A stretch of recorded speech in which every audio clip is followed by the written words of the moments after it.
Hello बच्चों, अभी जो मैं क्वेश्चन एक्सप्लेन करने वाला हूँ ये क्वेश्चंस मैंने एनसीईआरटी बुक से लिया हूँ और ये क्लास 10 का क्वेश्चन है। चैप्टर्स का नाम है एरिया रिलेटेड टू सर्कल और ये चैप्टर नंबर 12 है। Question number exercise number 12.1 question number 6 है ना। सी द क्वेश्चन बोल रहा है कि a chord of a circle of radius 15 centimetre subtend and angles of 60 degree at the centre. Find the area of the corresponding minor and major segment of the circle. देखिए question में क्या बोला है कि एक सर्कल है, ठीक है। मान लीजिए ये सर्कल है, ठीक है, जिसका सेंटर ओ है। तो बोल रहा है कि एक कॉर्ड है, जो मान लीजिए ये कॉर्ड है, वो सेंटर के साथ कितना डिग्री एंगल बनाता है। फिर और ये सर्कल कॉर्ड और रेडियस के साथ मिलके कितना डिग्री एंगल बनाता है, that is equal to 60 degree बनाता है, ठीक है। ये मेरा सेंटर ओ है और ये मैं मान लेता हूँ ओ ए, और ओ भी क्या है, रेडियस है, और ए भी क्या है, that is chord of this circle. अब क्वेश्चंस में पूछ रहा है कि मुझे किसका एरिया निकालना है, minor segment and major segment. तो देखिए ये कॉर्ड है, तो मैंने ऑलरेडी आपको डिस्कस किया या अर्लियर क्लासेस में भी बताया था कि सेगमेंट किसको बोलते हैं और सेक्टर्स किसको बोलते हैं। तो ये भी जो कॉर्ड किसको, इस सर्कल को दो पार्ट में डिवाइड कर रहा है, तो ये माइनर सेगमेंट आपका ये हो गया, ठीक है। तो इसको हम कोई कुछ मान लेते हैं, ये पी है, यहाँ पे पी मान लेते हैं, और इसको यहाँ पे एक पॉइंट है सर्कल पे, उसको क्यू मान लेते हैं विद इन सर्कल में, ठीक है। तो अभी इसका जो मेजर माइनर सेगमेंट कौन सा हो गया, ये माइनर हो गया, और मेजर आपका ये वाला हो गया, ठीक है। तो हमको इसका एरिया निकालने बोला, किसका, ए पी बी, इसका इस पोर्शन का हमको एरिया निकालने बोला। तो क्या क्या गिवन है पहले उसको हम लिखते हैं, ठीक है। तो पहले हमको रेडियस कितना दिया हुआ है, that is radius equal to आपका 15 सेंटीमीटर दिया है, ठीक है। और एंगल थीटा का वैल्यू कितना दिया है, एंगल दैट इज 60 डिग्री दिया है। ये हमको क्वेश्चंस में दिया है, क्वेश्चंस में बोल रहा है, क्वेश्चन में दिया हुआ है। तो हमको क्या निकालना है, दैट एरिया ऑफ क्या, minor segment, area of minor segment that is equal to ये एरिया, इसका हम क्या लिखेंगे, इस एरिया का पूरा निकालें, ये एरिया ऑफ सेक्टर कौन सा, O A P B, O A P B, और माइनस एरिया ऑफ ट्रायंगल कौन सा, ओ ए बी। तो मेरा ये एरिया पूरा, इस एरिया से इस एरिया को माइनस कर देंगे तो ये एरिया निकल जाएगा। तो ये हम इस तरह लिख सकते हैं यहाँ तक। अब चलिए एक एक चीज निकालते हैं। अब पहले क्या लिख सकते हैं, that is area of sector, area of sector कितना, O A P B, that is equal क्या हो गया, theta by 360 into pi R square. अब देखिए थीटा का वैल्यू कितना है, थीटा का वैल्यू मेरा जो एंगल दिया है 60 डिग्री दिया है, और डिवाइडेड बाय 360 इंटू पाई, कितना का, पाई का वैल्यू कितना है 22/7 इंटू रेडियस कितना है, दैट इज 15 इंटू 15, ठीक है। इतना है, इतना हम वैल्यू लिखे। अब इसको हम क्या करते हैं, सॉल्व करते हैं, ठीक है। अब देखिए 16 6 जा 36, तो 6 हो गया यहाँ पे, और ये 6 हो गया, फिर 2 से 2 3 जा 6, 2 से 2 जा 2, 2 जा 2, अब 3 5 जा 15। तो मेरा कितना वैल्यू आ गया यहाँ पे, that is 55 into 15/7, 15/7 what, 15/7 centimetre square. ये मेरा ये सेक्टर हो गया। अब देखिए दूसरा चीज क्या है, एरिया ऑफ रेक्टेंगल। तो एरिया ऑफ ट्रायंगल कौन सा, area of triangle that is O A B, area of triangle O A B. मेरा कौन सा ट्रायंगल है, ये ट्रायंगल है ओ ए बी। तो चलिए हम यहाँ पे इसको ड्रॉ करते हैं। एरिया ऑफ ट्रायंगल मतलब ये मेरा ट्रायंगल, इसको हम ड्रॉ करते हैं ओ ए बी, ठीक है। अब देखिए ये मेरा एक ट्रायंगल है, तो हम क्या करते हैं, तो ये मेरा सेंटर है ओ ए, और ओ बी क्या रेडियस है, और A B chord, A B क्या है, कॉर्ड है। तो हम लोगों ने क्लास 9 में थ्योरम में पढ़े हैं, या पहले भी हमने आपको डिस्कस किया था कि कोई भी मान लीजिए हम सेंटर से एक परपेंडिकुलर ड्रॉ करते हैं, क्या किस पे, कॉर्ड पे, तो क्या कॉर्ड को क्या इक्वली बाइसेक्ट करता है, ठीक है, तो हम इसको एम मान लेते हैं।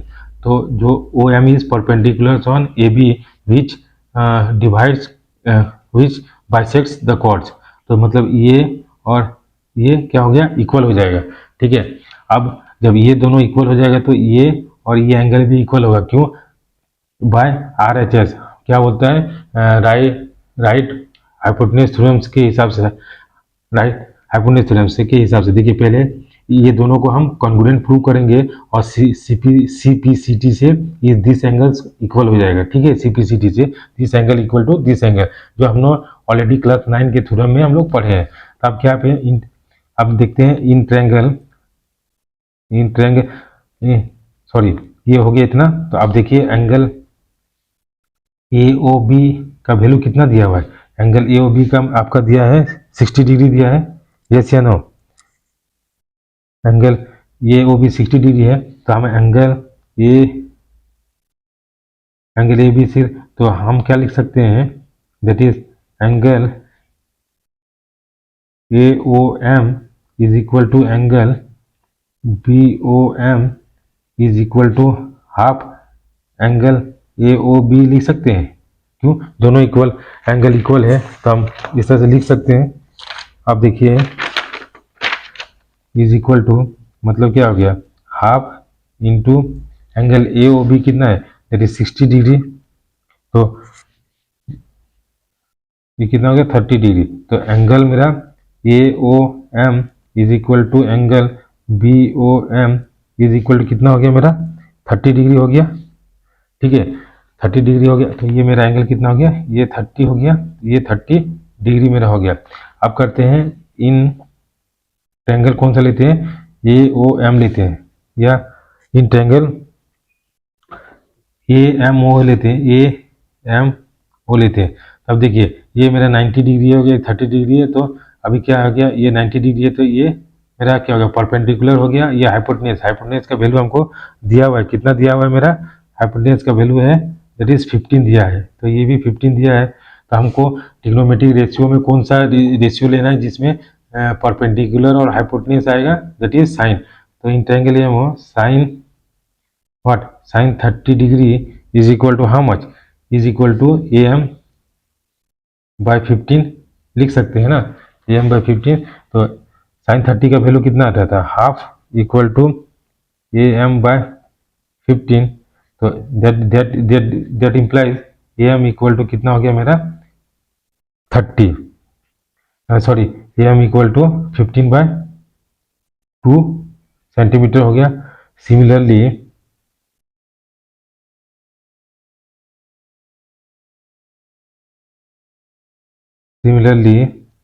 इन ट्रायंगल क्या हो गया, in triangle B M O, तो एम बी इक्वल टू कितना हो गया, M B is equal to 15 by 2 centimetres हो गया।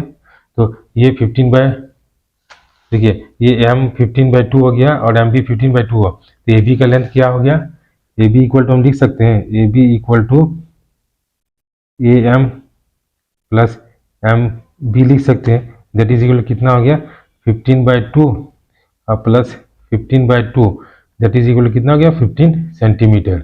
मतलब मेरा ए बी का वैल्यू कितना हो गया, ए बी का लेंथ कितना हो गया, दैट इज 15 सेंटीमीटर। अब हम इसका वैल्यू निकालेंगे ओ एम का निकालेंगे। तो अब देखिए हम cos 30 डिग्री इक्वल क्या हो गया, माने इस ट्रायंगल्स में लेते हैं, इस ट्रायंगल में कितना ए एम ओ में लेते हैं, तो cos 30 के परपेंडिकुलर बेस बाय हाइपोटेन्यूज, तो O M by how much 15 लिख सकते हैं। अब देखिए cos 30 का वैल्यू कितना होता है, that implies √3 by 2 equal to O M by 15 लिखते हैं। तो मेरा ओ एम का वैल्यू कितना हो गया, दैट इज 15 √3 बाय 2 हो गया, ठीक है। तो ये मेरा ओ एम का वैल्यू 15 √3 बाय 2। तो नाउ एरिया ऑफ ट्रायंगल किसका, area of triangle AOB equal to कितना होता है, half into base into height होगा, half into base into height. अब देखिए हाफ इंटू बेस का वैल्यू कितना हो गया, दैट इज AB, और AB का वैल्यू कितना 15 आया, इंटू हाइट का वैल्यू कितना निकाले 15√3/2 निकाले। अब इसको देखिए हम इंटू करते हैं 15 इंटू 15 तो कितना है 225√3/4 आ गया। ठीक है, तो एरिया ऑफ ट्रायंगल्स मेरा AOB का वैल्यू कितना आ गया, इतना, तो दैट इज इम्प्लाई 225 इंटू √3 का 1.732 और डिवाइडेड बाई 4 करेंगे तो दैट इज इक्वल टू मेरा कितना वैल्यू आ जाएगा 97.425 सेंटीमीटर स्क्वायर। अब हमको क्या निकालना था, area of the minor segment. ठीक है, तो हम क्या निकालते हैं, that is area of minor segment. तो लिखिए area of minor segment that is equal to क्या हो गया, एरिया ऑफ द सेक्टर्स था दैट इज कितना आया था 117.85। देखिए हमने पहले ही उसको लिखा था, area of minus segment equal area of sectors minus area of sectors का वैल्यू कितना आया मेरा, एरिया ऑफ सेक्टर्स का वैल्यू जैसे सॉरी एरिया ऑफ सेक्टर्स का वैल्यू कितना आया था मेरा 117.85 आया है। 55 इंटू 15 का वैल्यू जो आया 55 इंटू 15 इंटू 7 का वैल्यू इतना आया था। देखिए माइनस इसको हम ये सॉल्व करते हैं तो 117.85 सेंटीमीटर स्क्वायर, तो ये मेरा वैल्यू आया था एरिया ऑफ माइनर सेगमेंट का। और एरिया ऑफ ट्रायंगल्स का वैल्यू कितना आया मेरा अभी 97.425। अब इसको हम सॉल्व करते हैं तो कितना आ गया मेरा 20.425 centimetre square. So area of the minor segment का आंसर कितना हो गया 24.25। अब क्वेश्चन में सेकंड पार्ट में बोल रहा है एरिया ऑफ मेजर